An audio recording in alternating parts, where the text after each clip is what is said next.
Hello everyone, कैसे हैं आप सब। आई होप आप अपना और अपनी स्किन का ध्यान रख रहे होंगे क्योंकि ग्लो जो करना है। तो मैं आज आपको बताने वाली हूँ कि जब हम अपने नए क्लाइंट के लिए फेशियल सेलेक्ट करते हैं तो क्या क्या स्टेप्स फॉलो करते हैं, किन किन बातों का ध्यान रखते हैं, उसके बाद कहीं जाके हम अपने क्लाइंट के लिए फेशियल रेडी करते हैं। लेकिन उससे पहले मैं आपके साथ अपना एक एक्सपीरियंस शेयर करना चाहूंगी। मेरे पास एक कस्टमर आई, उन्होंने मुझसे कहा कि प्रिया मुझे अपनी स्किन ठीक करनी है लेकिन मैं फेशियल नहीं कराऊंगी क्योंकि फेशियल के बाद मेरी स्किन और ज्यादा खराब हो गई। फेशियल से पहले ठीक थी, फेशियल के बाद और खराब हो गई।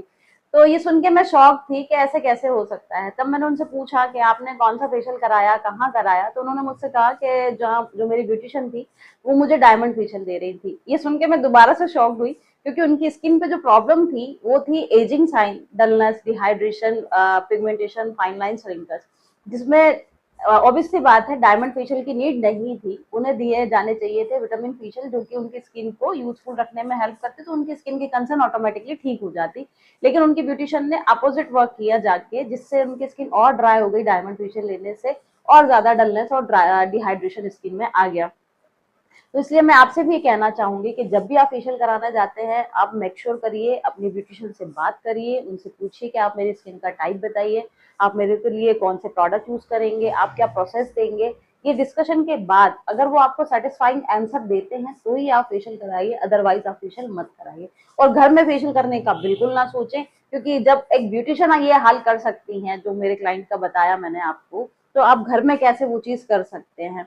तो अब हम आते हैं अपने काम की बात पे कि जब मैं फेशियल सेलेक्ट करती हूँ अपने क्लाइंट के लिए तो मैं किन बातों का ध्यान रखती हूँ। सबसे पहले मैं अपने क्लाइंट की स्किन एनालिसिस करती हूँ कि उनकी स्किन का टाइप क्या है, उनकी स्किन में प्रॉब्लम्स क्या है, उनकी स्किन की रिक्वायरमेंट क्या है, उनकी स्किन में डेफिशिएंसी किस चीज की हो रही है, उनकी स्किन को हाइड्रेट कैसे करना है, उनका फाइनल रिजल्ट मुझे क्या देना है। जी हाँ, फेशियल में फाइनल रिजल्ट मैटर करता है कि हमें फाइनल रिजल्ट क्या देना है। ये सारी चीजें करने के बाद फिर उसके बाद हम सिलेक्ट करते हैं प्रोडक्ट। अगर मुझे क्लाइंट की स्किन पे पिगमेंटेशन पे वर्क करना है तो मैं वैसा प्रोडक्ट सेलेक्ट करती हूँ। अगर मुझे डलनेस पे वर्क करना है तो मैं वैसा प्रोडक्ट सेलेक्ट करती हूँ। अगर मुझे हाइड्रेशन पे वर्क करना है तो मैं वैसा प्रोडक्ट सेलेक्ट करती हूँ। अगर मुझे व्हाइटनिंग पे वर्क करना है तो मैं वैसा प्रोडक्ट सेलेक्ट करती हूँ। अगर मुझे सिर्फ और सिर्फ ग्लो पे वर्क करना है तो मैं वैसा प्रोडक्ट सेलेक्ट करती हूँ। तो इस तरह से हम एक फेशियल को सेट करते हैं अपने क्लाइंट के लिए। उसके बाद हम फेशियल की प्रोसेस स्टार्ट करते हैं। तो जो प्रोसेस स्टार्ट होती है वो भी क्लाइंट की स्किन के अकॉर्डिंग चलती है। जी हाँ, जैसे कि स्किन की क्लाइंट की स्किन होगी वैसे ही प्रोसेस होगा। उस पर मसाज कितनी देर होगी, स्टीम देंगे या नहीं देंगे, पैक कितना टाइम रहेगा, कितने टाइम एक्सफोलिएशन होगा, क्लींजिंग कितने टाइम होगी, ये सारी की सारी प्रोसेस क्लाइंट के स्किन के अकॉर्डिंग सेट होती है। तो इसलिए आप हमेशा ध्यान रखें कि फेशियल हमेशा किसी स्किन केयर एक्सपर्ट से कराएं, अदरवाइज आप फेशियल हर कहीं ना कराएं, जिससे आपकी स्किन टाइम और पैसा बर्बाद होगा, ना कि आपको रिजल्ट जो भी है वो आपके नेगेटिव में ही जाएंगे, कभी भी पॉजिटिव में नहीं जाएंगे।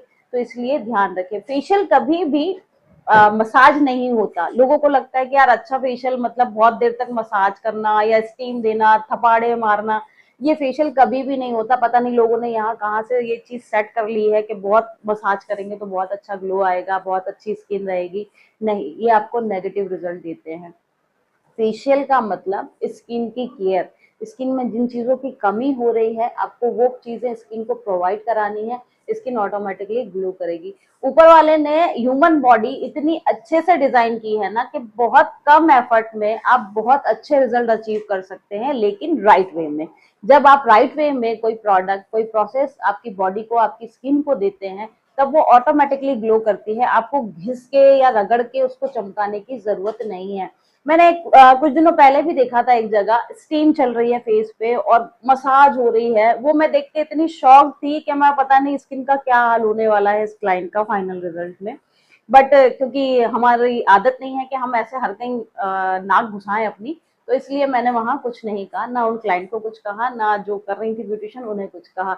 लेकिन मुझे पता था कि ओवरऑल इस जो प्रोसेस दी जा रही है इस प्रोसेस का रिजल्ट नेगेटिव ही आने वाला है, क्योंकि उसकी वजह से क्लाइंट की स्किन हो गई होगी हाइपर, एकदम हीट शूट किया होगा क्लाइंट की स्किन पे और उन्हें प्रॉब्लम हुई ही होगी।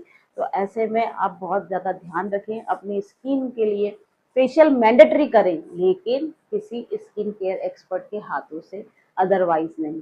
मैं घर में फेशियल करने के लिए बिल्कुल भी रिकमेंड नहीं करती हूँ, क्योंकि जब ब्यूटिशियन ये हाल कर सकते हैं तो आप कैसे घर में अपनी स्किन को हैंडल कर पाएंगे। हाँ, अगर आपको स्किन की नॉलेज है अच्छी खासी, प्रोडक्ट की नॉलेज है अच्छी खासी कि यार मेरी प्रॉब्लम से ये प्रोडक्ट रिलेट करेगा, मेरी प्रॉब्लम से ये प्रोडक्ट वर्क करेगा, मेरी प्रॉब्लम को ये चीज ठीक कर सकती है, तो आप कर सकते हैं। अदरवाइज आप घर में फेशियल ना करें, ये आपकी स्किन के लिए हार्मफुल, बहुत बहुत ज्यादा हार्मफुल होते हैं। तो आप ध्यान रखें, अपनी स्किन को हेल्दी रखें, हेल्दी वाला ग्लो निकलवाएं स्किन से, ना कि रगड़ने वाला। ऐसी ही जानकारी के लिए जुड़े रहें मेरे साथ। धन्यवाद।